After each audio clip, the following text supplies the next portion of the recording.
slimming down is not just something we think about for ourselves and our waistlines. You apparently need to think about it for beets and carrots too. Rob and Sharon out in the garden this morning explaining what this is all about. Good morning.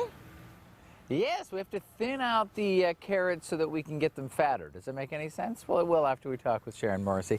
Out here in the garden once again, and yeah, it's a big part of some of these crops we put in is thinning them out a little bit, right? Right. Carrots and beets in particular, and radishes, really important. Here are some of the carrots that we're harvesting right now. Those look great. So they have attained their potential. You realize they're not orange, right? Yeah. Okay.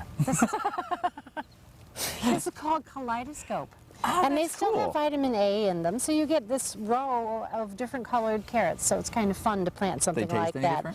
A little bit, yeah. Right, and apparently okay. there were a lot of colored varieties of carrots long before we went to just orange. Before Bugs Bunny went with orange. Yeah, that's right. Went with it. It's probably But these are Bugs. great. They're beautiful size. They're going to make great eating. If you don't thin them out. But if you don't thin them, this is what you end up with. Wow. So these were in the ground the same length of time this one was. Really? But these were growing too close to other carrots. Okay. So it really proves to you how important it is to thin them out and leave plenty of space. And when you think about the mature size of this tells you how far apart you need to leave them. All right. And this is not how they grow those baby carrots that a lot of people like, right? No, not really. They do put them closer, but they harvest them earlier. And then they have a nubbing machine. A nubbing that makes them into nubs. Anyway. Bizarre. Okay. And then there's this that happens to carrots, and people get this a lot of times, and it can be kind of interesting. You can put this into the county fair, actually, for the unusual vegetable. Oh, really? Okay. But what causes this is that when a carrot runs into any kind of clod in the soil, so if it's a rock or even if it's just a hard clod of soil, that will cause it to fork like this. So just grow around it. Yeah, and you know, there's a little bit of carrot on there, but there's not much substance to that one compared to the big guys next to it. This looks like something out of Harry Potter. You ever see that movie? That's right, it's the a little mandrake root. Maybe it is, and we didn't know we were growing Harry Potter fans are laughing out there. Everybody else is like, what?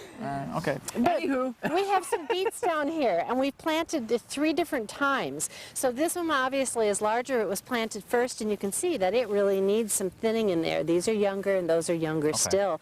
But to thin these, we're going to have to take out everything. Now think about, you know, each beet's going to be about that wide. Right. You have to take out everything in between. And we've done one thinning in here already, but it's very hard to get the really tiny ones out, so this one has to come.